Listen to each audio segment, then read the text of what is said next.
So, my name is George Shepard. I'm the chair of the Conservation Commission in Carlisle, and I call this meeting of the Conservation Commission to order.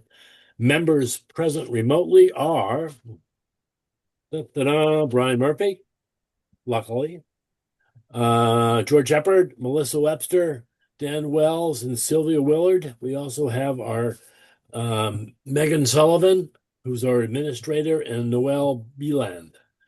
Is that your right title, Megan? Pardon? Conservation Administrator, yep. Admin, okay. So going back to my script here,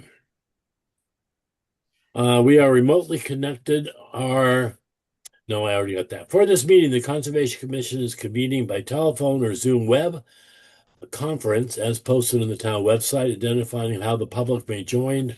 Please note that this meeting is being recorded. Accordingly, please be aware that other participants may be able to hear you, and anything that you broadcast may be captured by the recording. All participants should keep their phones or microphones muted unless recognized by me. This is a public hearing, and I will call on each speaker to address the commission. If you wish to address the commission, please click the raised hand icon and ask to speak by posting a request in the chat feature. Please identify yourself at the start of remarks. All right, turning to the agenda. A long agenda, but Megan, thank you very much for the red lines that make life a lot easier for me. We're a little early, so we can go to some of the new and pending business. Number Georgia, one, sorry. I don't think we're early because it says the first public hearing is at 7. Oh, sorry. Oh, you're right. I'm sorry. I was thinking it was 7:15, which was usual. All right. This is notice of intent, DEP file 125-1207, 300 Curd Street. The applicant is EcoPlant Plans, LLC, on behalf of Marilyn Cugini and Stephen Smith. This is for a site restoration through mechanical removal of invasive plant species, planting of native species, and minor grading associated with the construction of an informal retaining wall within the 100-foot buffer zone. This was continued from our last meeting on December 11th of last year. So Megan, can you quickly summarize what you actually did on the site visit? Sure. So yeah, at the last meeting on December 11th, this was just continued because the wetlands had to be reflagged because they originally weren't flagged. So the wetland scientists went out there and flagged them as they were surveyed on the site plan. And then we went out there together and augured a few soil sites. This is a man-made pond, so the delineation in the wooden part was fairly easy and obvious, and then with the man-made pond, I think it was kind of abrupt. So you can see, I put a picture on the red notes for the commissioners where the stake is in that lawn area, so we augured right there. And the wetland scientist was able to show me upland soils on the uphill side of that stake where the wetland flag is. So that was good because we were worried that the soil was going to be frozen, but we were able to dig deep enough to get to some soil. So, in my opinion, the wetland delineation looked good. And then other than that, at the last meeting, there was a comment about one of the notice of intent forms not having all the signatures, but I did look back and it has the property owner signature and then the representative who's serving as the applicant, so that should be all squared away as well. So do we have a representative from the owner or the applicant that would like to speak? I've noticed that Steve's on here, but I'm happy to hear that that work was taken care of. Thank you, Megan, and the engineers.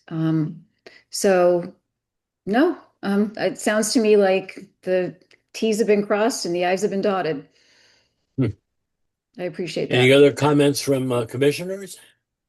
I had one comment, if I could please. Go ahead, Sylvia. Yeah. First of all, I think this is a delightful project. Very ambitious and very interesting.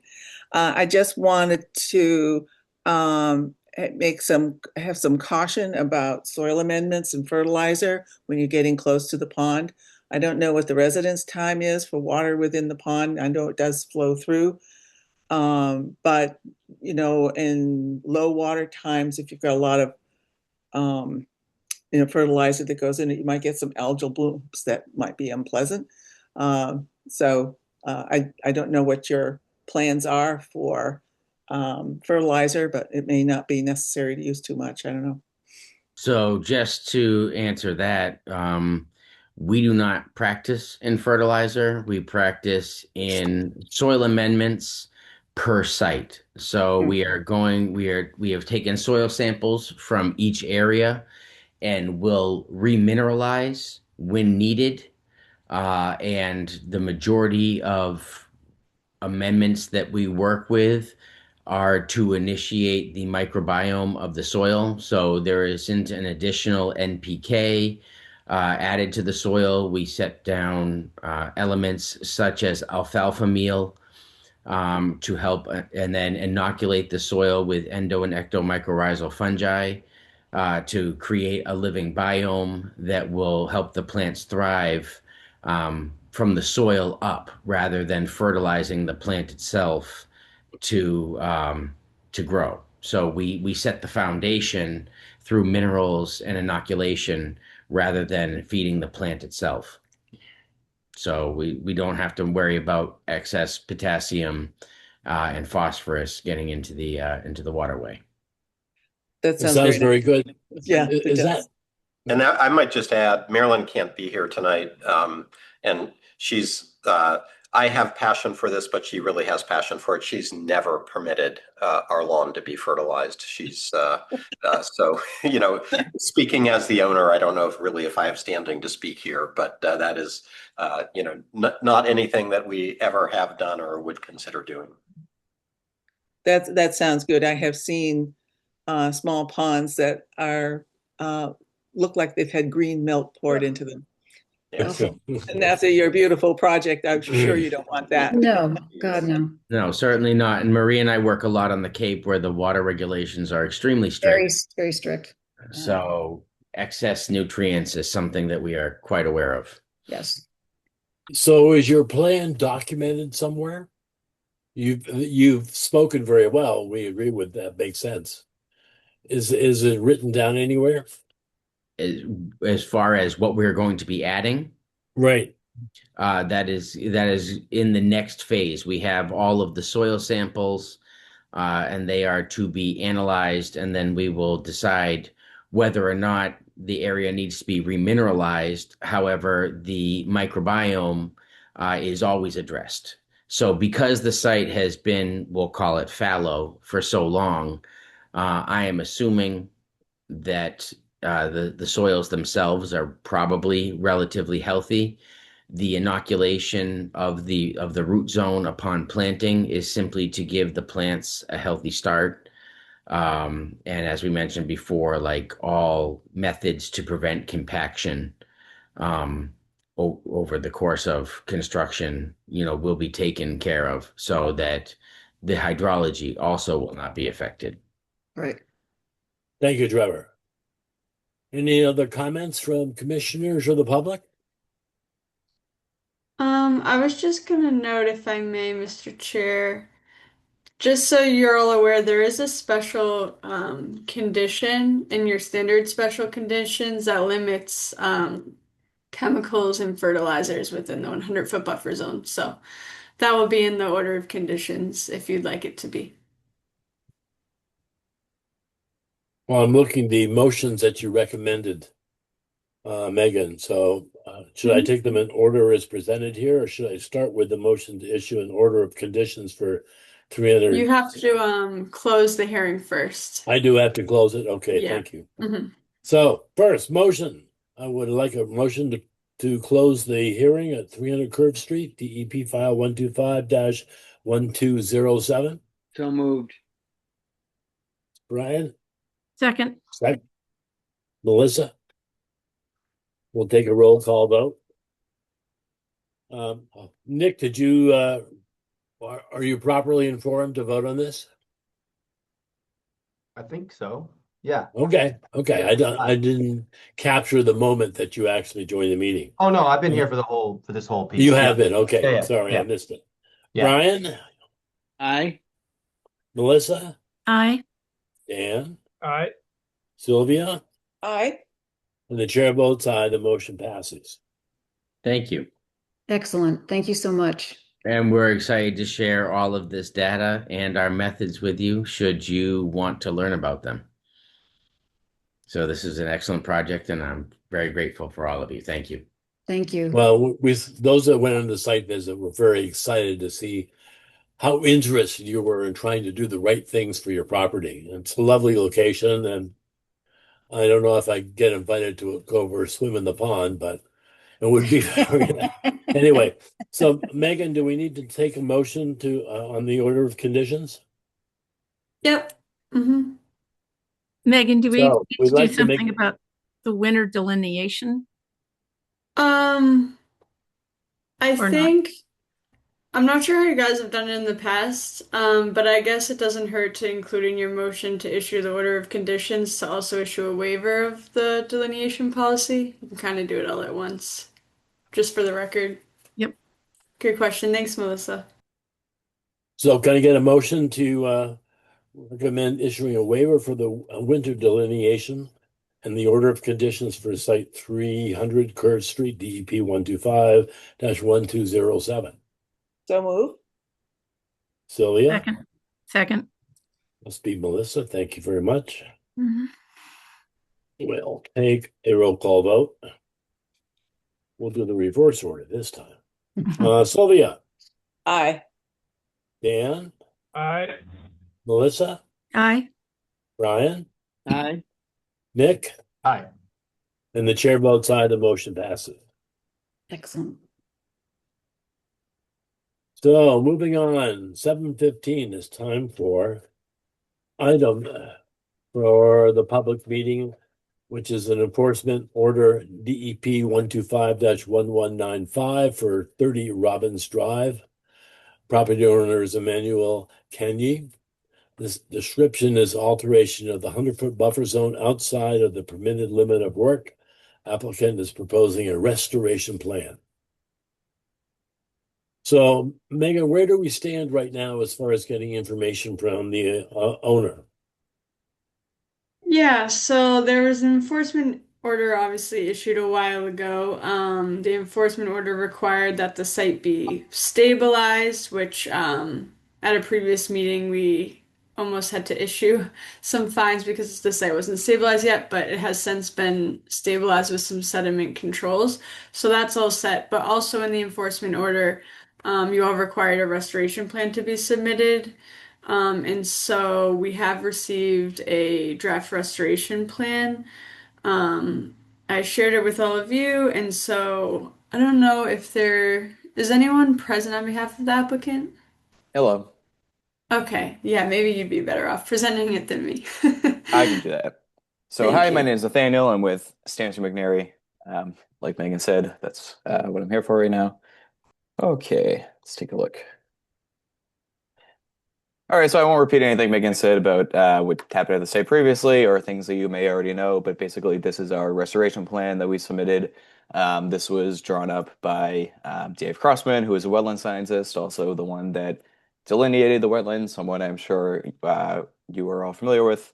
So basically, in summary, this is, in addition to the plan, it's emphasized in color here, but included on this plan are protocols and a plant list of what Dave Crossman believes is the appropriate way to restore the site and mitigate for the impacts that were not permitted. This includes, like I said, like a certain protocol, which I won't waste everybody's time going through step by step since it is on the plan. The vegetation proposed to replace that which was lost includes 10 trees, 9 shrubs, and like I said, all the placement, arrangement, and selection of species was done by the wetland scientist who, like I keep mentioning, is familiar with the site and knows what is appropriate there, as he is the one who delineated it, so he knows what would be most appropriate to propose for mitigation. And then also, obviously, this includes not just planting, but also restoring the wetland itself. There's certain protocols you have to follow for that, which he details, and then also the buffer zone, which is supposed to have been undisturbed, putting appropriate ground covers there, so not just shrubs, but also a certain seed mix that is, friendly to the wetland and distinguishable from, what would be just lawn. If there's any details you want me to go into, I can, but basically it is a 711 square foot upland area and about a 289 square foot wetland area that is being that was disturbed and is therefore being restored. The blue representing the upland, the blue hatching on this plan I'm in.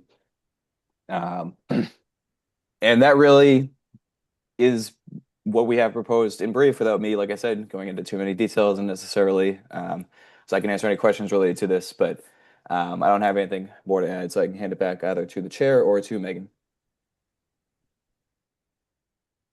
Well, all right. So Megan, thank you for putting in the restoration area protocol. I look to commissioners to say, are there any additions or modifications that you would recommend?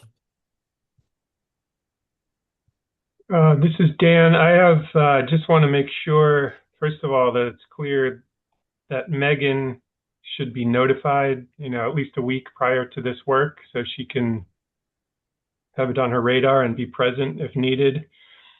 I don't know if that should be how we would make sure that takes place, if they add it to their plan, maybe. The other part is I want to make sure that the wetland scientist is supervising all of the soil removal and addition of new wetland soils and plant installation.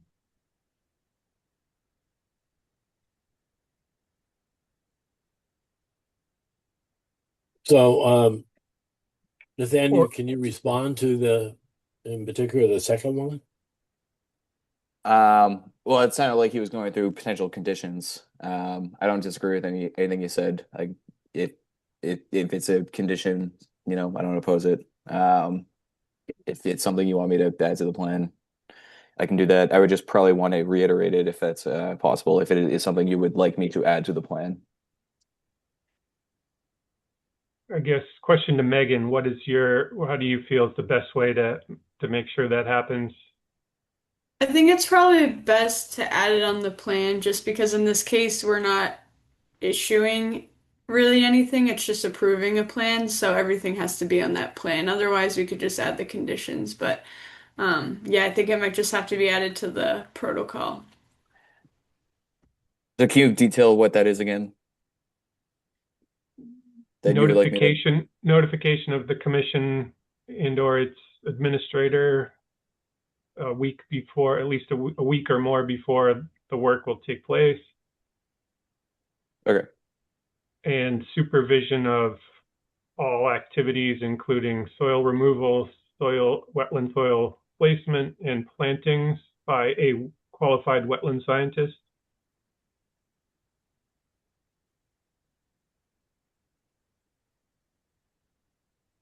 So let me open up comments to the public. Anyone like to make a comment on this? I have a couple comments. Oh, you always do, Sylvia. Go ahead. Sorry. Habit. First of all, I think the use of Clethra alnifolia is excellent. It's all over this hill. This is my neighborhood. I did check. I am not in a butter, so I can vote on this. One of the things in reading the details of the protocol is I think the word should be replaced by the word shall. That in places the word should isn't as strong as the word shall, and I'd like to see that used. And I think that it should be that the erosion controls that are installed should be the type of erosion controls that are approved by the Conservation Commission. It just mentions erosion controls. It doesn't say anything specific, although it is probably on the plan, but well, maybe It is on the plan. Is that the correct Yeah. one? Yeah. The other thing is, there's supposed to be the annual reports, and some cases the owner submits the annual reports. In some cases, the wetland scientist does. I think in this case, it should be the wetland scientist. That's my personal opinion. So, Megan, are these things that we need to modify the current restoration area protocol to include? Yeah, I think so. It sounds like they're all just some small changes to the protocol, so maybe Stamsky can do that before the next meeting and we can put it on the agenda next time to get approved. It's all just tightening it up. Understood. Before we move on to make that motion, is any other commissioners or the public like to make a comment? Hearing none. So Megan, should Stamsky and McNary make the modifications and present an update to you that you can present to the next meeting and we can approve it then?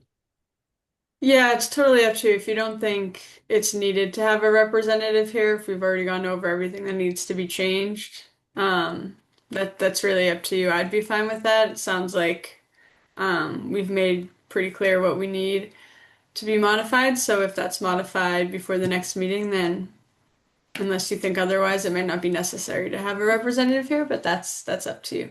Well, I would think we would share the recommendations that the modifications with Stamsky and McNary, and if they feel the urge to join the next meeting, that's fine, or send you comments. Okay. Okay. Works for me. I can give Megan a plan.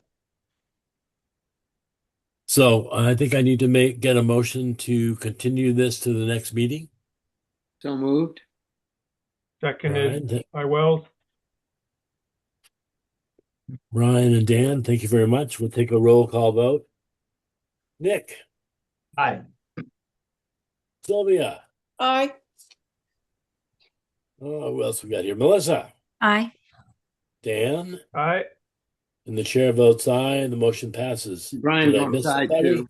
I was gonna say Brian. Sorry, you're out of order. Sorry, never mind. All right, the thank you very motion much. passes. Thank you very much. Yep, thank you. Have a nice day. All right. So, Megan, should we go to the request for certificate of compliance? Yes, I think so. All right. There's no time here, so this is DEP 125-1201, 125-1201, 534 Concord Street. Order of conditions issued on the 11th of August in 2025 for placement of a recharge trench that serves a backwash system for a water softener that treats a drinking well, a water well, and the well is existing within the 100-foot buffer zone. So it says here that I believe, Megan, you actually checked this out. So can you give me a quick summary? Yes. So this project is kind of straightforward. So when the construction started, I believe it only took like a week or two until it finished up. So I actually went on a few site visits here in the past months, but I went in the fall, I believe it was in October, because I wanted to know if they could remove the erosion control at the time, and the site was stabilized back then. I have a picture actually I can show. I'll show a picture after. But one other thing, when they first submitted the request for certificate of compliance, they didn't include the as-built, so I asked for one and I did get this one. So really the only thing on the plan that shows that the as-built conditions is just this line where it says as-built recharge trench right here. So again, Mhm. pretty minor. And then there's a statement up here that says that it was installed in compliance with the approved plan. So kind of simple in terms of the site plan, but I can pull up the pictures of the site just so you can see. So this was, like I said, in the fall, and you can see that there is grass, and the site was stabilized. So in my opinion, I think it's all set to have a certificate of compliance issued. All right. Do we have any comments from the owner or commissioners? I do. And I used to live there. I'm just concerned, and Megan, maybe you know because you saw it, but if this trench is sufficient to handle the water. When I lived there, it was 300 gallons a day. We're going through this water treatment system. It's not a simple system. But if it's working fine, I don't have any issue. But I don't know if you noticed. I was just concerned whether that trench could really hold all that water. I didn't notice anything, but I will say like what was already approved, if that's what was approved, there's kind of nothing we can do about it now unless it was installed incorrectly.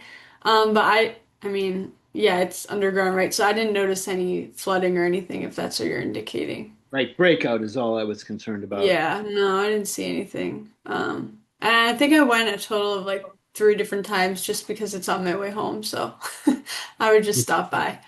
But no, nothing that I noticed. Any other comments from commissioners or the public? Hearing none, can I get a motion to issue a full compliance certificate of compliance for 534 Concord Street, DEP file 125-1201? So moved. Second, Ryan. Who is second? Nick. Nick, thank you. So we'll take a roll call vote. Nick, Aye. Ryan, Aye. Ryan, Melissa. Aye. You're awfully quiet tonight, Melissa. Dan Wells, Aye. Sylvia. Aye. The chair votes aye. The motion passes. Thank you all. So can we go to new and pending business, Melinda? Melissa? Melissa. Megan? Megan. Yeah, sure. I think we can take everything in order. Do you want me to run Okay. through the bills? Please. Okay. This is always so exciting. Okay, so first bill is Carlisle Rubbish. Is going to be paid from the LSC budget if approved. And then the second is Brock's Industries, $209.66.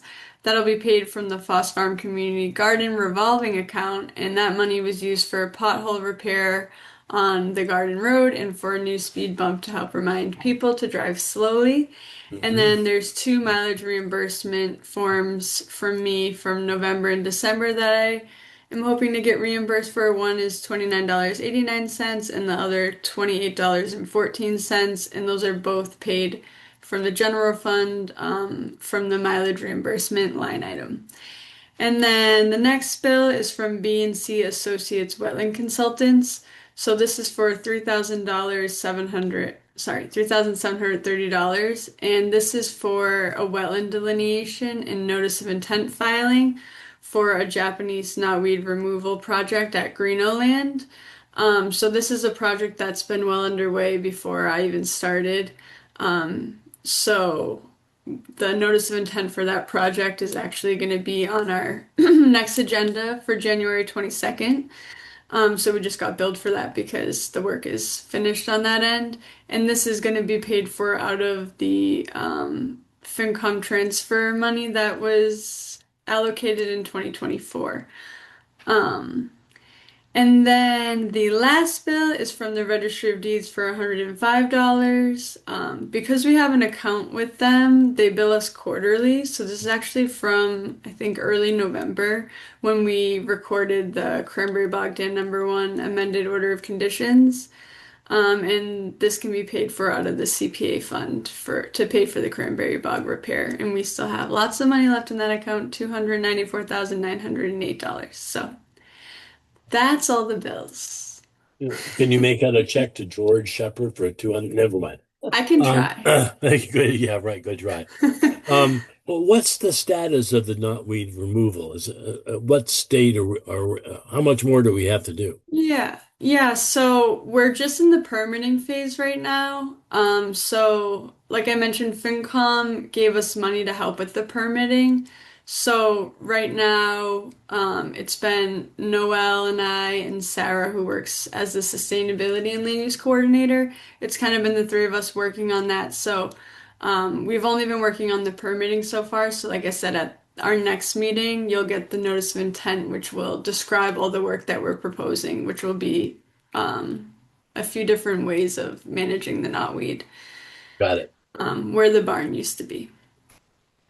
All right. Thank you. Any comments from commissioners on this suite of bills? Then kind of get a motion to approve payment of these bills? So moved. Oh, there you go. Brian and was it Melissa? Second. Yep. Okay. Thank you. It was Nick, though, I think. It wasn't me. Sorry. Oh, Yeah. oh, sorry, All right. Melissa. He beat you. Okay. I'm fine with that. All right. We'll take a roll call vote, please. Nick, Aye. Brian, Aye. Melissa, Aye. Dan, Aye. Sylvia, Aye. and the chair votes aye. The motion passes. Second item under pending new and pending business.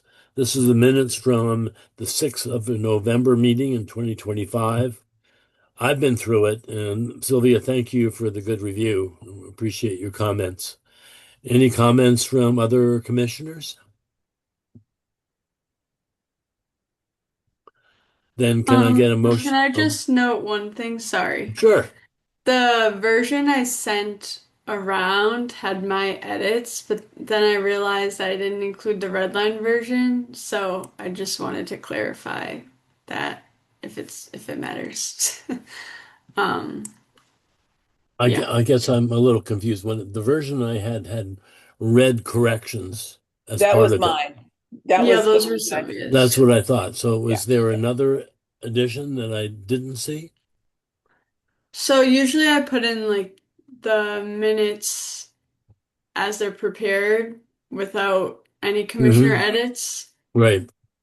and those will usually encompass my edits. But this time I didn't do the red line version, so you couldn't see what I did. But then Sylvia added them. So sorry, I probably shouldn't have said anything. I think I just confused every commissioner. Because this had been brought up before the commission before, and there were comments that people had not reviewed yet. So, Mhm. so I think the recommendation is that we accept the minutes as presented and But move forward from on there. the ones that Sylvia edited. Right, exactly. Okay, cool. Got it. Can I get a I can't seem motion? to stop. I can't seem to stop reviewing minutes. I've been doing it for 26 years. You're going to be in trouble, Sylvia. So can I get a motion to approve the minutes from 6 November 2025? So moved. Brian? Can I have a second? Second. Dan, thank you very much. We'll take a roll call vote. I gotta organize my paperwork here better. So Sylvia, Aye. Dan, Aye. Melissa, Aye. Brian, Aye. Nick, Aye. and the chair votes aye. The motion passes.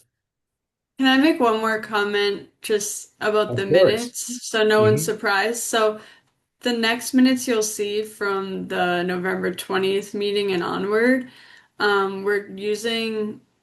we're testing out an AI software for the minutes. So Judy's using that So they're not going to be as transcriptional as you've had in the past. They're going to be more summaries. So I just want you all to be aware of that before you read over the next minutes, that it's not like Judy's just totally changing her style. We're trying to use a new software to lessen the time it takes to do the minutes and hopefully save some money. So just something to keep in mind when you're reviewing the next ones.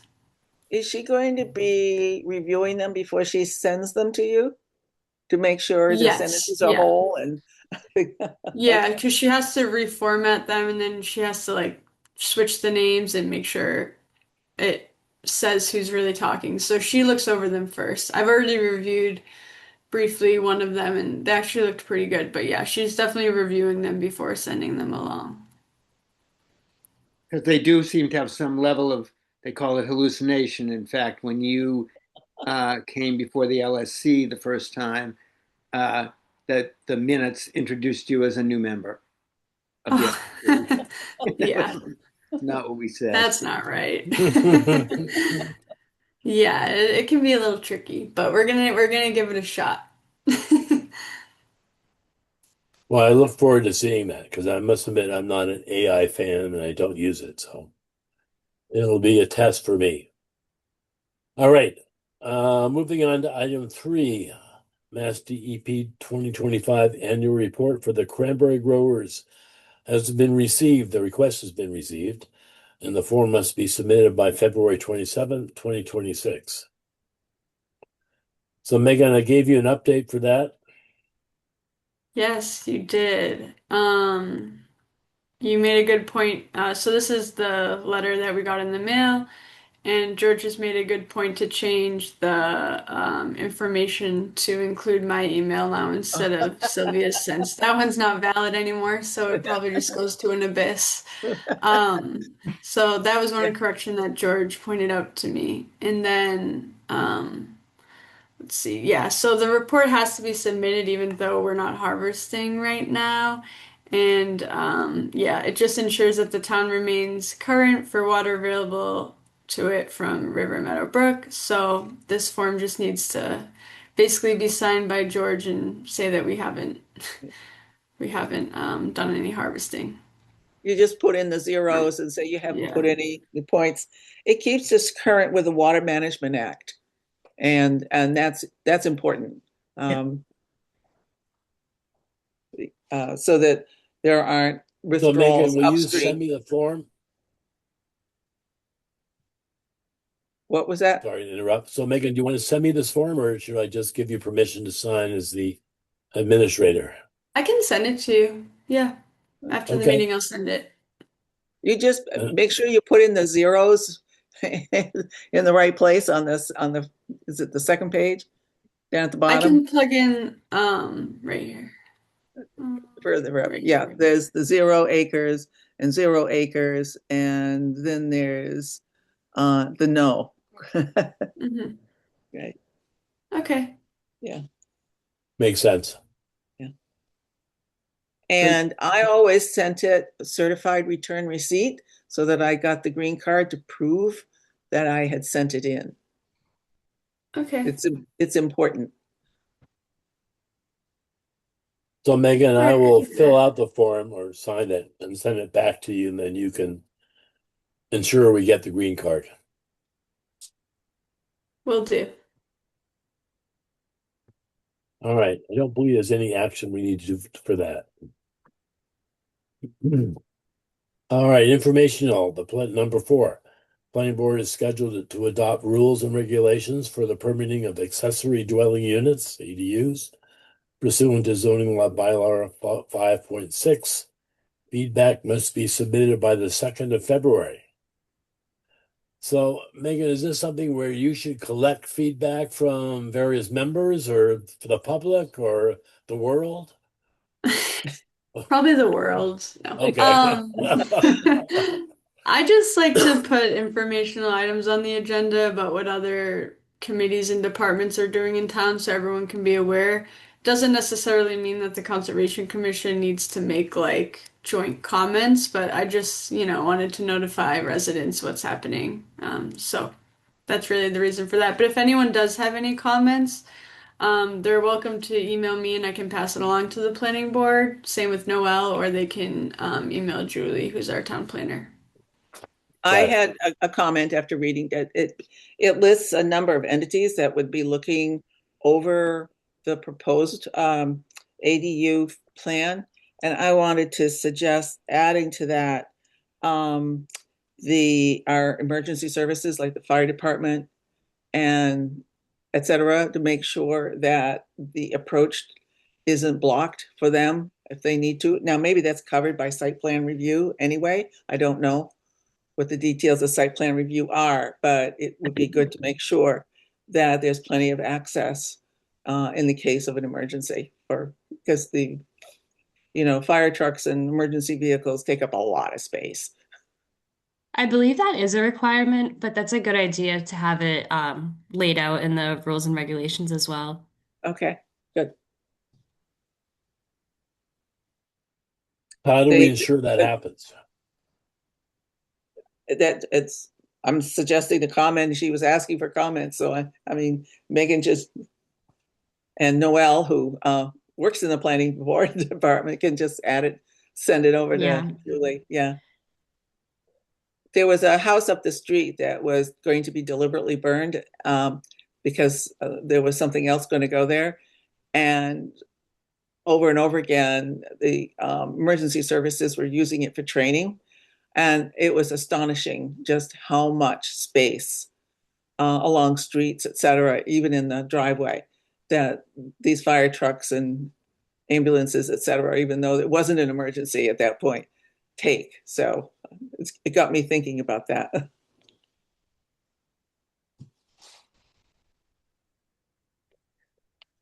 So I guess the question is, Megan and Noel, do you have enough information to provide that feedback?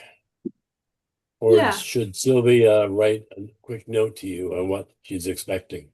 No, that's fine. We can pass along the message to Julie and she can incorporate that in the comments that she's received and probably report it back to the planning board. I'm assuming Okay. that's how it works. Makes sense to me. Perfect. Thank you. Moving to number 5. Conservation Department FY 27 budget, meeting the FinCom on the 15th of January, this year. So I took a quick look at it. Actually, our budget has gone down. Did I interpret that properly? Payrolls have gone up. It's got something to do with a former administrator being there for a long time, and now we have a new administrator. Yes. Who are you talking about? Okay, yeah, understood.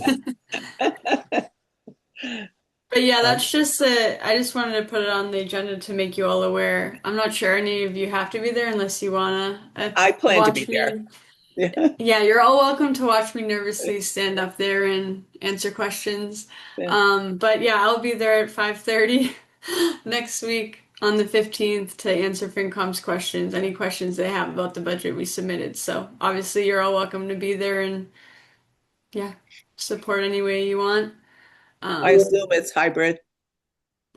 I actually don't know. I'll be there in person because I'll already basically be at the town hall, but I'm not sure if it's hybrid. I mean, everything's hybrid now, so I'm sure. No, I It probably is. Yeah. as the one that's representing ConsCom with you, I was planning to be there, so I won't leave you out to dry. Thank you. All right. Now for my favorite item.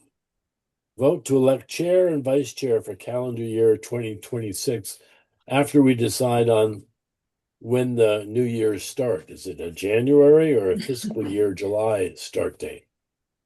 Yeah, so Noel and I looked to see when the last election was, and it looked like it was July 2024. So ideally, we would have done this July 2025, but I was just coming in and I had no idea. So here we are now, it's January. So just seeing if you want to do the, election tonight or wait till July so it's in line, or how you really wanted to handle it. Well, from my standpoint, I'm willing to wait the 6 months and hold my position, but if there's a suitor who's dying to be chairman, well, hopefully not dying, who would like to be chairman, I'm certainly be open to that. I will admit that I'm having some personal issues with my family that I've discussed with Melissa a little bit. And my wife needs more attention than I've been giving her. However, I have reduced work in my office, so I can do another 6 months, but I think then we need to seriously consider new officers for the commission. So that's my comment. Any other comments from commissioners? If you're willing, I think that's great, but families first. I will say that it's been late June to begin in early July for many years, and pretty much it's to keep continuity on the commission through the budget season, really. And so once you hit July 1, it's like it's a whole new round that's starting, and it seems to make sense to have a chair at the very beginning of that rather than have a chair midway through the year. But it's obviously up to the commission and you. Well, I've Thank you. expressed. Go ahead, George. Dan. Thank you for offering. I think it would be best if that's possible for you. But yeah, like Sylvia said, your family is much more important. But if it does work for you, yeah, because we just to remind everyone, when I was chair before George, I extended my term 6 months, mostly because there was a lot going on with our staff, and so this would kind of put us back on the original schedule. So if George can handle it, then that would be probably the best solution, I think. And then it also overlaps some of our terms might terms expire in June, I think. So I don't know if anyone's coming up for renewal, but then that kind of, if we're losing any members because of that, then we know kind of who's around and who's willing to serve as chair. So that's my 2 cents. Well, we do have one candidate who's interested in joining the commission who's recently moved to Carlisle. So we will keep that list active and see who else wants to go. So anyway, do we need a motion or something here, or? I don't think so. I don't know We'll if a just motion is necessary. comment that we plan to continue as is for the next 6 months, and then we will make a decision or late June. Okay. Okay. Thank you, George. Thanks, George. Thank you, George. Yeah. Well, I mean, I'm Cool. sorry. I enjoy this. I just want to make sure I do it justice. Mm-mm. And your family justice. George, you. just a heads up, I have to leave in a few minutes. I have 2 errands to do in different towns. So Is there a particular item that you'd like to express an opinion on? I think the one we just did was the most important. So How about the bylaw? The wetlands bylaw? well, I don't think we have anything to vote on, but if there's an update, we could jump to that. Well, that's number 9 here. Send a bylaw draft to the town council on 1 December, but it doesn't sound like you've gotten feedback yet. I have not. I think So Alex I don't is know. here to talk about the bylaw, maybe? Well, Alex is here. I don't know if he'd like to chime in. God, I'm going bald. Sorry, I didn't mean to push you forward, but No, I don't have any particular comment. I suspect that we're not going to be ready for this town meeting. There's still a bunch of board meetings to be scheduled. We haven't really had a substantive discussion about possibly revising the bylaw. We don't have town council's response. It's not looking great. So, Megan, maybe next meeting, can we get a list of committees and commissions and people that we need inputs on as far as this goes, so we can lobby or push them to submitting inputs that we can review? Yeah, I can definitely put a list together and try to come up with some. I'll look at the dates from the other boards and committees to give us some options to see if we can make the timeline for Springtown meeting to make sure it's reasonable because yeah, definitely something you don't want to rush because you want to make sure you get the full support of boards like the Board of Health and the Planning Board. So, but I'll put together something for the next meeting. Yeah, when are they going to consider this? And if they're not considering it in a reasonable manner, then we need to push them to do it sooner rather than later, I would guess. Yeah. I had a question for Dan. Because you're in the field, do you have access to any peer-reviewed articles on the values obtained by buffer zones around wetlands? I mean, it's one thing to have it in law, and another thing to be able to provide independent arguments for it that would be good to have available for people to see. Yeah, I don't have anything handy, but there's the buffer zone manual that BSC did about 5 years ago for MACC, I believe. That has a lot of peer-reviewed articles in it. Oh, great. I can send you, I think I have a PDF version of that. I'll send that to you. Excellent. Thank you. I was going to say the same thing, Dan. I know there's like specifically a section about scientific art, like peer-reviewed articles and papers in there. So I was looking on MACC website today, or on the DEP website, actually, and I didn't see anything there that really it didn't sound like the government talking. I'm looking for something that's more independent, that people would find independent, so to speak. And so I started looking on the MACC website, but I hadn't gotten very far. So look. Yeah, I'll email that to you. And Megan, if you don't have it handy, Megan.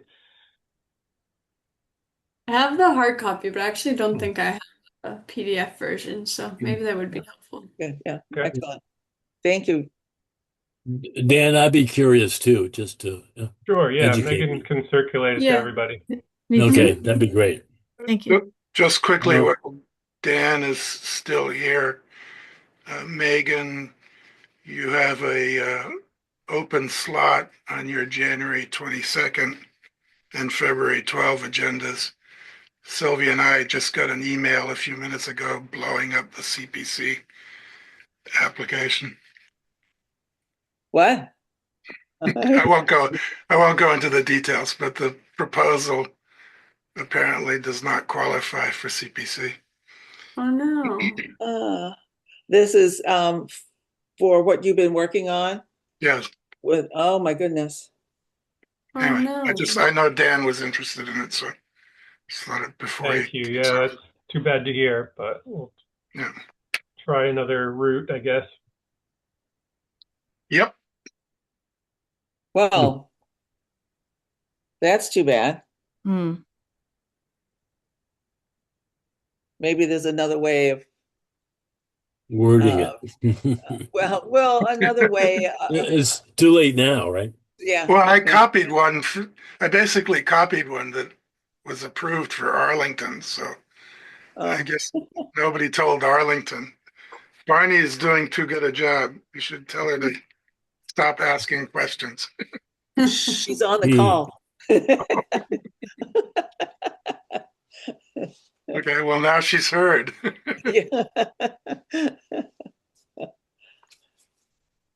Okay. All right, so Dan, I know you need to disappear. Is there any other topic that you'd like us to address quickly before you go? He disappeared. He did disappear. Bye, Dan. Okay, so he left at, gosh, it's not even 8 o'clock yet. Let's see, 7:55.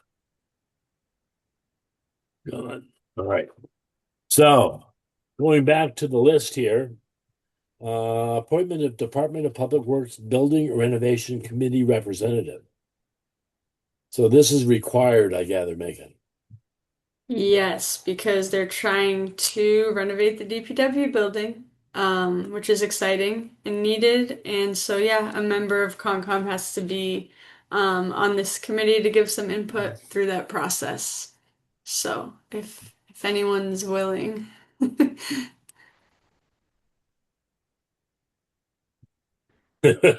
Gee, everybody raise your hand. Come on. Well, that's more than I can handle at the moment. Mm. They say What's anything about the time I'll frame? volunteer, but I'll need coaching from someone. well, what's the commitment? Is this once a month or? I haven't heard any details about it yet, but I guess I don't want to misspeak because I don't know, but I wouldn't assume it's like a giant commitment. I don't know if anyone else here knows better than that, but Well, when do we have to make an appointment? I was just asked to put it on the next agenda I had All right. available. So that was So tonight. can we do a little research and figure out what the requirement is? Like how Sure. often they meet and so on, and Yes, I just, can find that out. I'm not sure if it's known. I think it's like the beginning phases, but I can inquire further. well, I presume there have been other DPW committees that have been formed. I don't know what the history is, whether they like to go for 6 hours once a month or 20 minutes every day. Or daytime or evening or Right. yeah, Exactly. That yeah. sort of thing. Okay. Yeah. I mean, I'm a working guy, so I can't do things in daytimes, and other people have that problem too, like Dan. Now, So, now. I beg your pardon. No, So we no. can get a little more information, then Yeah, can we right. move Yeah. this to the next meeting to see if we get a volunteer? Yeah, sure. Okay. So next, update on behalf of the Zoo New England. The Community Biodiversity Grant Program application has been submitted to the state for improvement and expansion of the rare species habitat at Foss Farm. I don't know if there's anything that we need to do here. We're waiting for the response, right?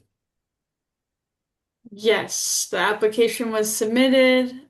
And now we wait. The only thing is last time this was discussed, the commission kind of approved of it with the condition that feedback is solicited from stakeholders.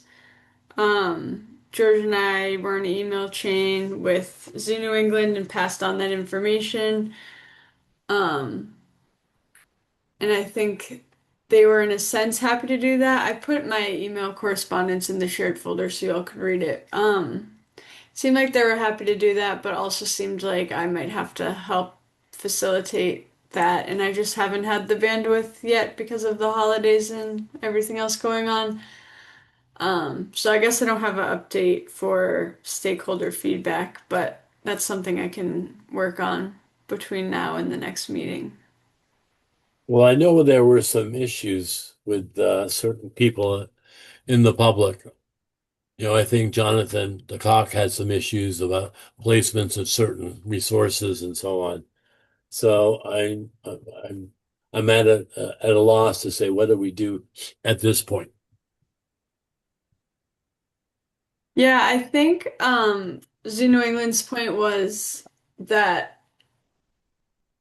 basically I should be soliciting feedback from all the stakeholders to find out is it like do they have a problem with the whole project or is it just moving this turtle nesting area from this spot to this spot, because if it's just shifting the areas around, then they can Mhm. obviously work with that. But if it's if it's a larger scope that people have a problem with, then obviously they can't change the project. So that's what I'm planning on asking to the stakeholder groups that I've been Okay.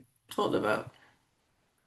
I think that makes sense, Megan. So we'll plan to, I don't know how fast this can happen, seeing how we submitted the proposal. I presume Yeah. we can't modify the proposal at this time, but when it gets awarded, I presume if it gets awarded, then we Yes, should be able to negotiate. So exactly. we'd Yeah. like to If it have our gets ducks in a awarded, row. Yeah. yep. If it gets awarded, they'll have to rework the proposal to fit the stakeholder needs. Okay. So we just need to collect stakeholder inputs, and I'm Yep. sure there will be plenty. So is that something you can send to the various commissions and committees to Yes. solicit feedback? I will do that before the next meeting. Should there be Okay. some sort of a joint meeting of representatives of stakeholders? Well, I think I'd like to get the feedback from the stakeholders that then we can present to the joint meeting. That's not a bad idea, right. Sylvia, Okay. and see where the pennies lie. All right. So we talked about the wetlands bylaw update for now. Discussion of beaver dams along the Otter Slide Trail. Yes, this is kind of just a continued update. I think this is like the third meeting in a row I've put this. I've just been working behind the scenes trying to contact the representative from Great Brook, John Aziz. I was able to talk to him, and he was able to give me contact information on who the state uses for their beaver management. So I've reached out to them. Um, so that's Integrated Wildlife Control. So I reached out to them, and then also Beaver Solutions, both to try to get some kind of professional assessment done, hopefully sooner than later. I did hear that it's no surprise they don't do any installations in the winter, but I think they would still be willing to do the assessments in the winter time. So I'm just hoping to get something scheduled in the next month or two. And of course, I'll invite all the commissioners along to join because I'm sure it'll be very educational to have a professional walk us through what management strategies may work for us. So, yeah, I'm just going to continue working behind the scenes on trying to get these assessments scheduled, and I'll report back. Sounds good. Let me know when it happens. Maybe I'll do a picnic lunch. We go look at Ooh. the Otter Trail and I put our I feet have up. I have been on one of these walks with was either Integrated Pest Management or the other one, from the Bog Dam all the way down Otter Slide, and it's fascinating. They know a lot. You learn a lot. I would highly recommend people trying to get the time to do that with them. Great. Sounds good to me. Mhm. All right, number 11, Land Stewardship Committee updates. Next meeting is on the 13th of this month. Well, that's the next big meeting. I see there's one on the 12th. Yes, go ahead, Brian. On the 12th, we're going to meet with the abutters. And one thing we've changed is that abutters kept saying that they didn't know about these meetings. They were unaware what was going on. So Noel has got a certified abutters list of the property, and they'll at least get a notice before the meeting next Monday that there is a meeting next Monday. We did announce it in our meeting last week. So last week was a meeting with the town boards to get their feedback to the extent we could. Next week is to get the abutter feedback, and then we'll sort of noodle it all together and see where we come out versus what we have. Obviously, it relies a lot right now on CCF because they will be the holder of the conservation restriction on that property. They're not the holder right now of the third parcel of that. It's just the town. So it's under town control, but that should eventually work its way out. So that's the story with that. And yes, everybody should have available, if they want to read it, the Woodward Meadow invasive management and plant restoration document. It's pretty thorough. It's very interesting. I'd encourage all of you to read it. And how would I get my hands on it? Is it in the LSC It's in the town website? Okay. It was also in the meeting packet for this meeting, so you can find it on the website or in the Google Drive that I sent along. Got it. Okay. Thank you. George, can I add a couple of things here? Sure. And maybe Brian knows more than I do. Ryan sent out an email the other day suggesting various steps be taken. He held the notices for the meeting on the 12th. So I don't know if that's going forward or not. Do you know, Brian? I guess we'd have to ask Noel, but I understand in the interim there's been communication between Ryan and Suki, and she said we're moving forward. So I believe we're still on track. Well, we are moving forward. They were held for a minute by Ryan because he was unsure if the meeting was going to happen, but they went out yesterday for certain. So Thank you. Secondly, the meeting last week was for town boards to have an opportunity to, including Conscom, to review both the management plan and the license, and to give the Woodward subcommittee some feedback. So I gather Conscom has not had an opportunity to review the management plan and isn't in a position to provide feedback. I would ask that you do that review at your next meeting on the 22nd. So Alex, that meeting, it was not on the agenda to have Conscom or anybody else necessarily review the management plan.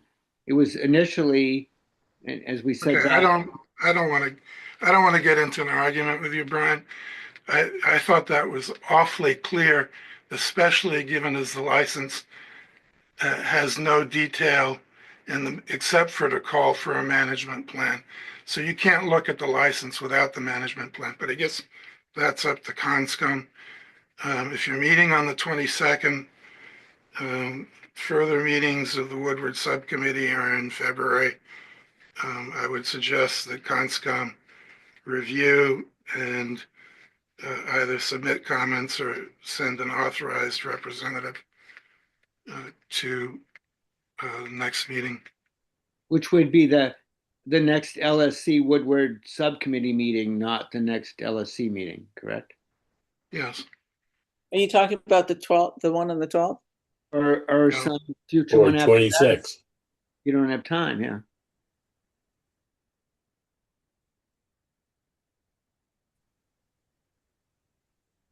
So, sorry, which date is that then? February 2nd, I believe. Is that right, Brian? Let me check. Yeah, I think the Woodward management plan is in our packet for tonight, but that's the first time it's appeared. Yeah, In it our came in yesterday or the day before. Yeah, it's kind yeah. of new information for most of us, right? And the license agreement is up on the land steward's website. I believe. At least some of it has been in the past. I don't know if the whole thing is there or not.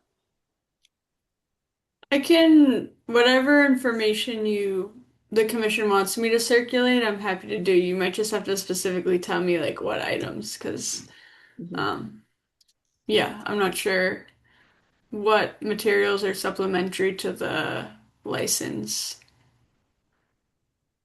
but happy to send it all along. It's just also supplementary actually is the license and then the like a narrative about the license, sort of generically, and that was all produced before any licenses were awarded. What's come in after is the plan from the licensee, which is really of value if everybody could look at it. And yes, the next meeting would be on the 2nd of February, Groundhog Day. Hopefully we can move forward.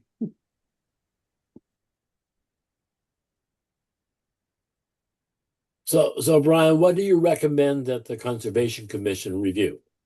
Sounds like I would love that they reviewed at least the management plan. okay. It would be valuable if they would review the license. Sylvia already did that when she was Citizen Sylvia, but I don't think anybody else has ever put as much time into it as she did. But it would be great to know, what everybody's feedback is. Are there how any about- other documents that we should be looking at while we compile this packet? Anything from CCF or? Well, I was going to suggest maybe including the CR, but it's a bit long. The CR is part of the useful. license, so you can, if you want to look at the license, which is on the website, the CR is included.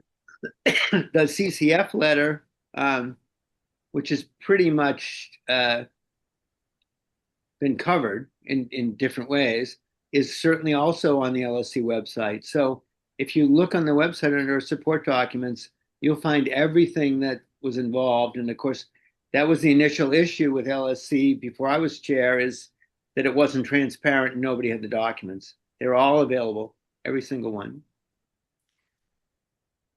Well, for our next meeting for the packet, I guess popping everything in there would be a good idea. So we're not, casting around.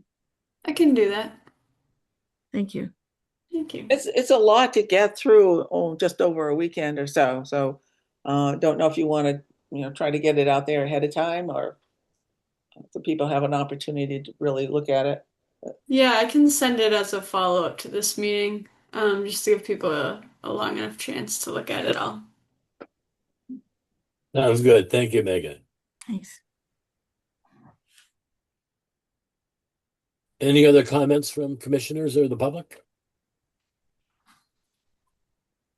All right, item number 12, Cranberry Bog Dam #1 update. Sumco has finished the TPR work and they'd like to talk to us about the results. And so the Yes. meeting is tentatively scheduled remotely for the morning. Oh dear. It's Yeah, actually already changed, so Oh, I Can you I update got it? an invite today for Tuesday at, oh gosh, I already forget, 3 maybe. Let me double check. But yeah, I wanted to put this on the agenda to let you all know. Also invite anyone who wants to join. Sylvia did make a point about possibly inviting them to one of our meetings so they could present to the full commission. I'm not sure. I haven't asked that. I just wanted to put it in front of the commission first. I guess my only hesitation with that is I'm not sure if they would come to a night meeting. I mean, I guess it's worth asking. But I also don't know if waiting until the 22nd would delay things a little bit more. But yeah, I'll leave that up to you all if you rather have it presented to the full commission so you can all openly discuss, or if you rather have me and a few other commissioners sit in on the meeting and then report back. Yeah, kind of up to you. So the tentative schedule is, you said it's Tuesday now, so that would be the 13th? Yes. Same time And as what- the land stewards? Oh, I mean, that's a different No, day. no, it's Tuesday at 3 p.m. Sorry. 3 p.m. Okay. Yeah, it changed. I think it Yeah. should be fascinating, and I would think that the public might be interested in this, but be worth asking them if they'd be willing to come at a night meeting, but it's up to the commission, obviously. Well, I'm curious to see how the GPR worked and Me too. how many holes they found and Yep. what's the plan for filling them. So I would like to try to make the 3 p.m. if that's what it takes. I would I too. thought it would be good for the public also to see it, which would be a way of, including it in an evening meeting, to have the public see We it. could, we could make it available to the public though, even if it's an afternoon meeting, right? No? Well, Yeah, I wonder if I was gonna say I wonder if we could record it as well and post it if needed, but Mm. well, if we got a quorum there, we'd have to post it anyway. well, Oh, that's a good point. only if you were discussing and making decisions. If you're observing a presentation, no. I mean, they say they want to discuss the next steps. Obviously, the contract is that they find out what's going on under there and then they take the appropriate steps. They're the professionals, they'll know how to, Right. secure the Also- dam. So I'm not sure. I mean, I'm sure we'll have like a little bit of advice to give, but I don't envision there being like huge decisions that need to be made, except for probably timing, depending on the severity of the holes that they found, the burrows and such. But I have no idea about the severity, or it could not be severe at all. I don't know yet. So who is responsible for providing feedback? Is the LSC responsible or Conscom or Conscom, it's your Conscom. project. that's what Our I thought. project. Okay. Yeah, it's Yeah. our project, Yeah, regulatory. yeah. I'm good either way, if they want to come in the evening and make it a public hearing or do it on Tuesday. I presume Yes. we're only talking an hour or so, right?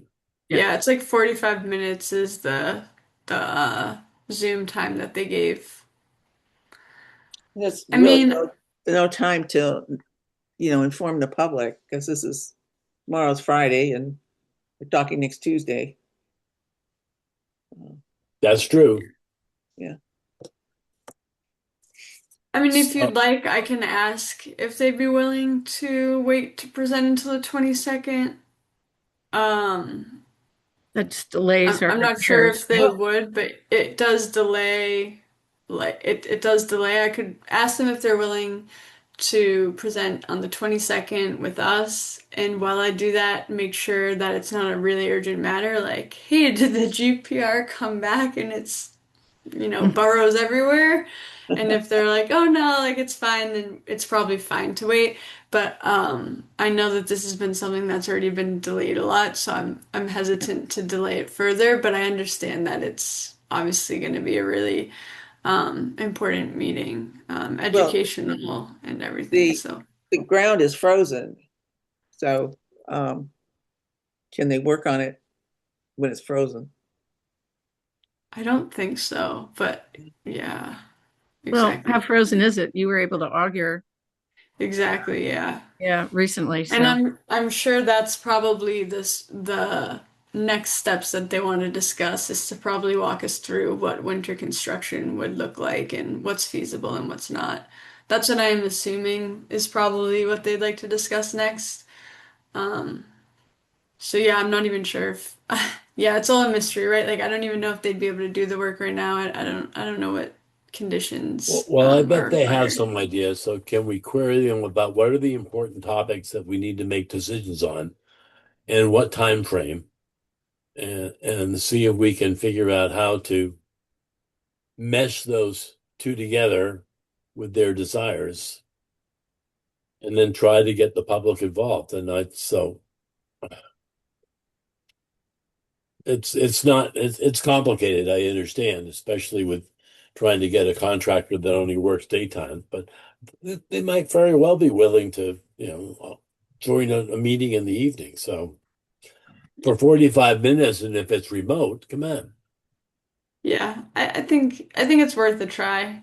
Yeah, I was just thinking like our contract, they're our contractor to execute the work. They're not really contracted to provide us like educational nighttime trainings, but they might just be willing to do that because of their work. So Oh, well, I think it's if they worth want asking. permission to do what they plan to do, they kind of have to educate us, right? Right. Are we gonna? Yeah, Yeah. on us, but I just meant in terms of like a public meeting at night outside of typical work hours. But like I said, it's totally worth asking. Yeah, let's see what they say. Yes. Try hard. Okay. Offer them a bonus. I'll provide the cocktails. No, never mind. All right. Well, that's an interesting topic. I'm curious to see what's going to come out.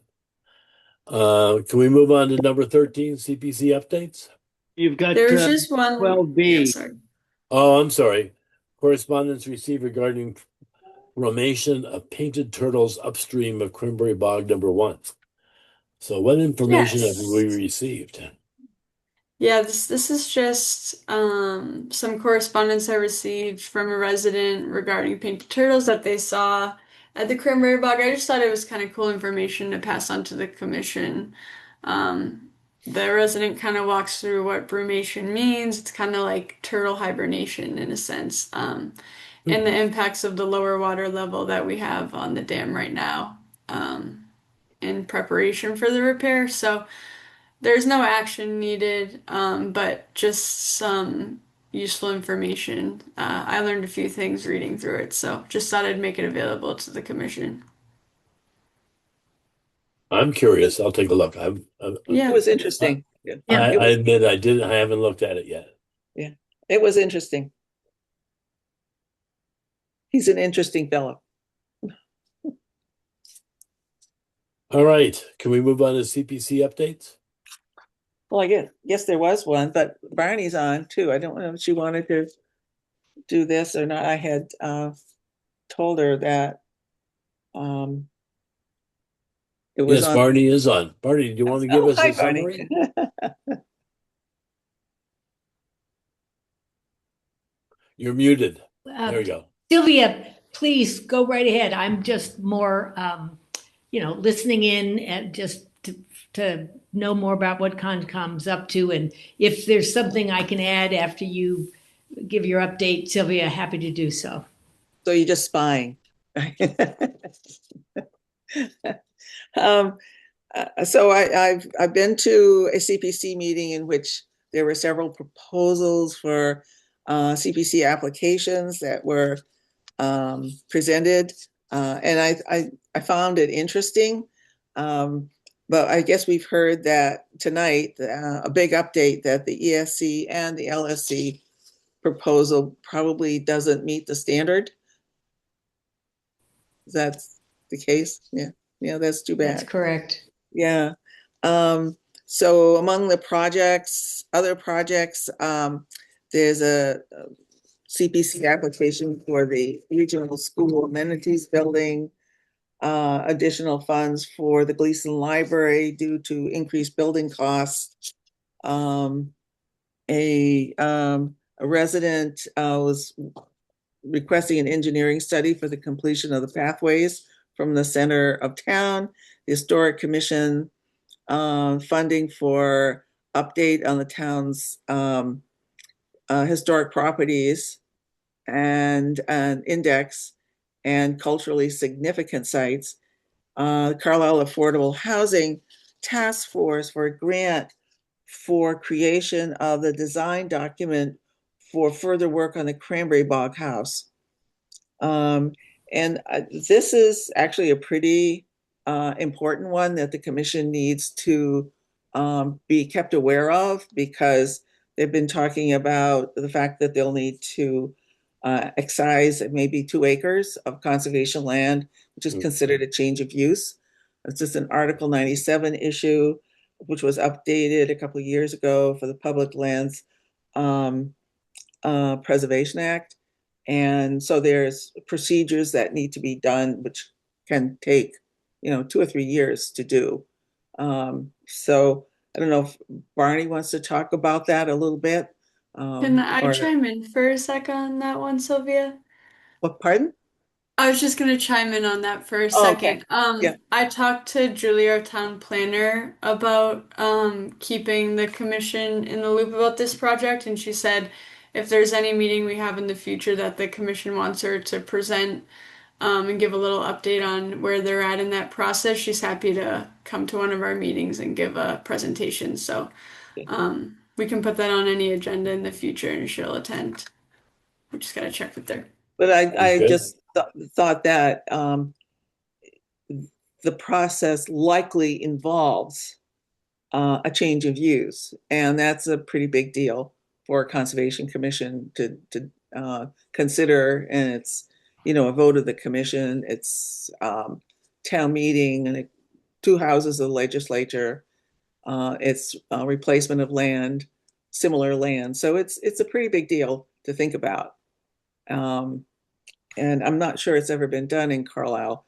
It took a couple years to get conservation restrictions put on to add protections to conservation land. So it takes quite a while to do some of this work. And my understanding is that there is also a need for update the status of existing grants for projects that the commission has, such as Cranberry Bog Dam #1 and the 2 H&H studies. So you need a written document that updates where we are on those projects.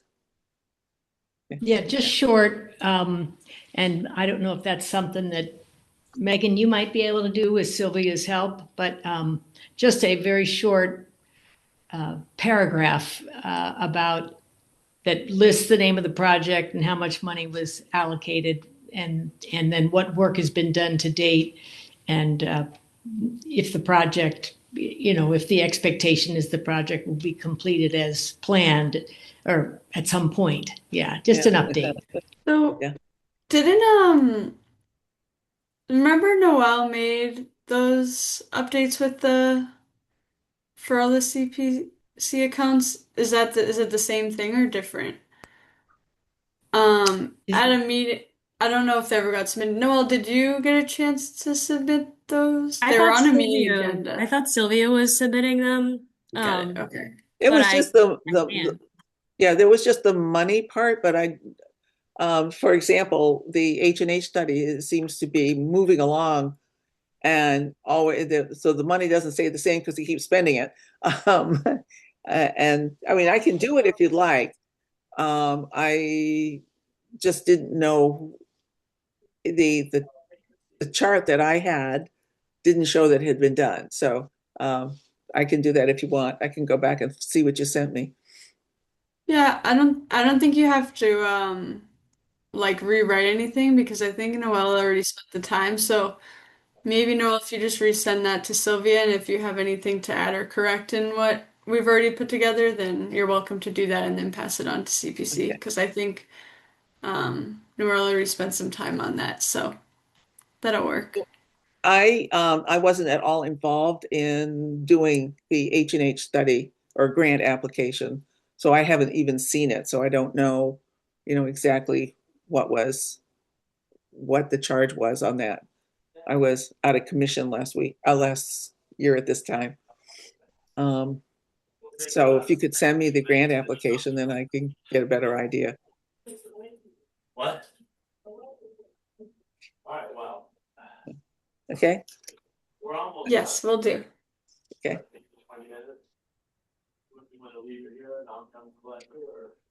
Okay. I just might add that the other one is the renewal of the rental assistance program. Oh, yes, that's right. I'm sorry. I skipped over that. That's okay, which, Yeah. you know, is being managed by the Council on Aging. Was there anything else? Did I miss anything else? I'm trying to think of, just going off the top of my head. I think that covered it. We may, the other thing that I don't know if we will get this, but there's been some talk about the sort of informal group of people that are discussing the Highland Building again. Both through the school committee and the historic commission may be submitting an application to do the final sort of infrastructure study that would allow then the ability to figure out what we'd need to do to put that building into some productive use. That would be great. My understanding is part of the problem is parking around there, but at least that's what it used to be. I don't know if it's still a problem there or not. It's much, yeah, it may be, but the bigger issue is just the inside of the building is not, really safe at this point for use. And part of that is, a lot of things need to be brought up to code. So it's understanding what it is that needs to be done to make it a building that could be used again for something. So the inside doesn't match the outside. Yeah, for sure. So my kids went to school in that building. Right. All right. Barney, thank you very much for the update. There's still more information that we need to figure out what we're going to do next. So I appreciate you taking the time to talk to us. Sounds like Sylvia is going to be our point person for this. Well, I was asked to be.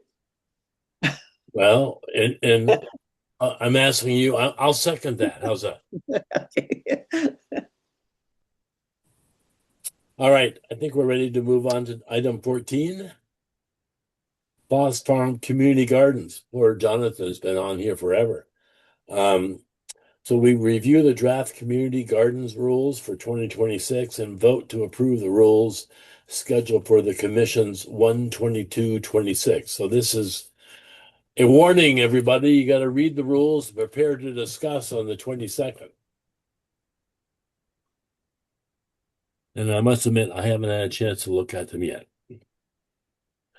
Is there anything else we need to say about 14A, Megan? I don't think so, unless Jonathan wanted to do like a quick review of anything now. Otherwise, I think, yeah, I think it's fine to review them and come to the next meeting, prepared, unless Exactly. Jonathan has anything to All add. right. Yeah. Well, Jonathan, you've been Jonathan, do you have on any so cliff long. notes for us? Sorry, go ahead, Brian. I said, Jonathan, do you have any cliff notes for us? Yeah, I can do it real quick. So I sent these out to the gardeners at the beginning of December for their feedback, and I sent it to the LSC in their December meeting for their feedback.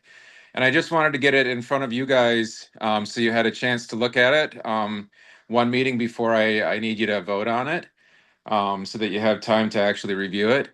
Yeah, if you have any recommended updates, I'd appreciate it if you'd email them to me, or have Megan, collect them and send them to me.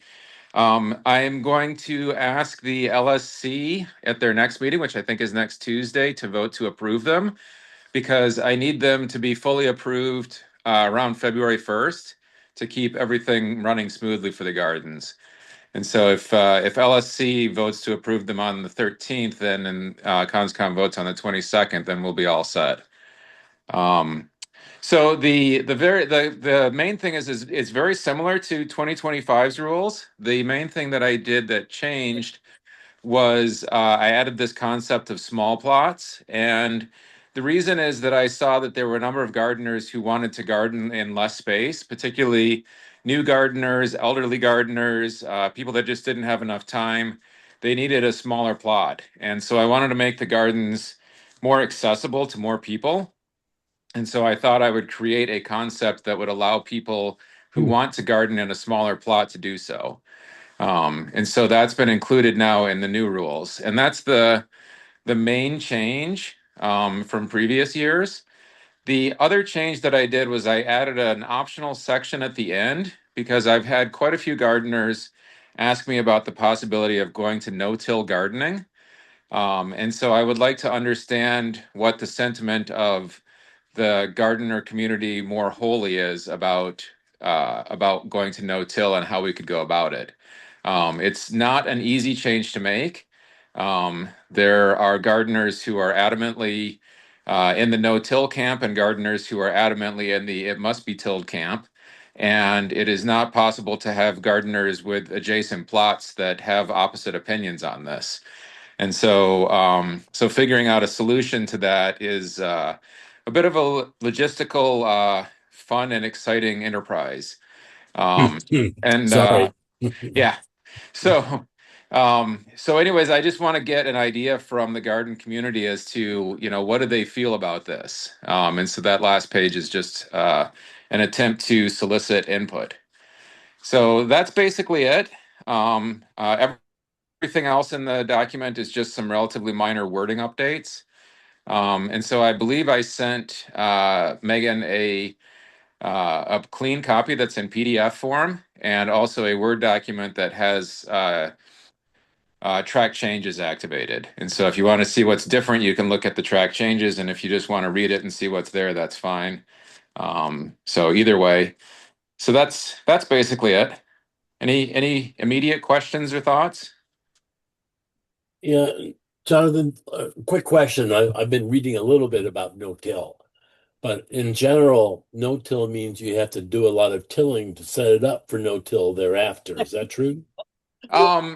So it depends. The gardens are pretty well tilled, except for the reserve plot area. Completely got overrun with invasives again this year. I did till it last year, but yeah, if you get overrun with invasives, you need to do something to shut them off before you can go to no-till, because you can't expect gardeners to come in and remove things like buckthorn and oriental bittersweet and whatnot. Right. That Okay. it's too much. And but there's a lot. I guess the main thing about going to no-till is, as far as I think, the way I would look at it if I was the Conservation Commission, the possibility of no-till is good from an ecological standpoint for the soil.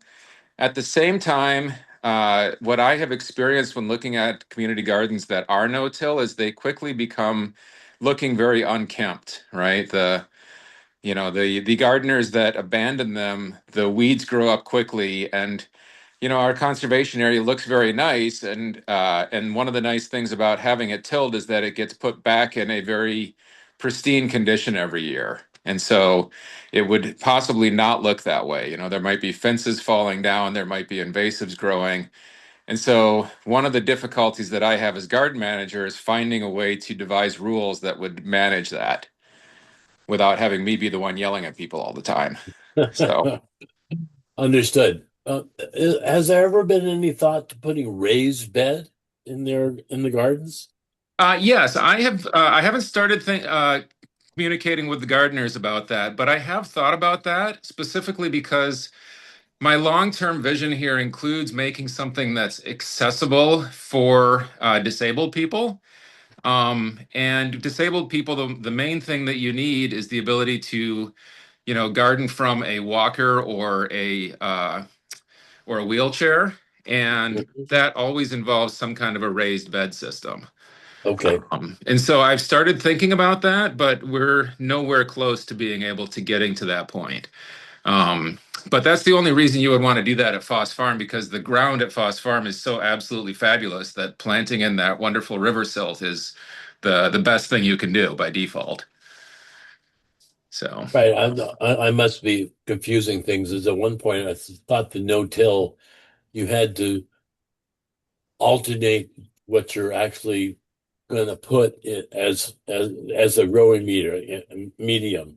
So green, brown, that sort of stuff build up something that will decay over time and produce the nutrients that the vegetables or flowers will need. And that's what I thought you could do without disturbing the ground at all. If I did a raised bed, then I could stack up within the raised bed what the nutrients and so on for decay that would help grow later on. yeah, you don't need to do that at Foss Farm. The river silt that Foss Farm has is already fabulous, and so basically no till but for Foss Farm would mean just stop running the plow through it. Got it. Okay, thank you. So, yeah. I've taken enough of your time. Any Yeah, other no problem. questions from commissioners? I mean, I think one of the purposes is so that people can grow perennial crops, such Correct. as asparagus or maybe strawberries or something along that line. Garlic is another key one. Yeah, But yeah. yeah. Oh, I'd rather have strawberries than garlic, but To each their own. On your pasta? Wait a minute. Okay. Let's see. So then B here was a 2025 annual report for Fox Farm Community Gardens have been circulated for feedback. Okay. Yep. So So- I just sent that out to you guys. If you guys want to give me any feedback on that, I thought it would be a good idea for the community gardens to go ahead and submit an annual report to the town along with everybody else's. Excellent. And so, it's just an FYI for you guys mostly. If you just want to read through it, I tried to keep it to one page. And so it's got some interesting information about how many gardeners there are and what kind of work we did. So It was That's very great. nice. I enjoyed reading that. thank you. I'm looking forward to it. All right. Thank you, Jonathan. Yep. The last item on our agenda is the Environmental Sustainability Committee, ESC, is inviting the commission to participate in the Sustainability Day on Sunday, May 3rd. And I've already accepted, I did this last year. Melissa joined me. I don't know if any of the commissioners would like to join.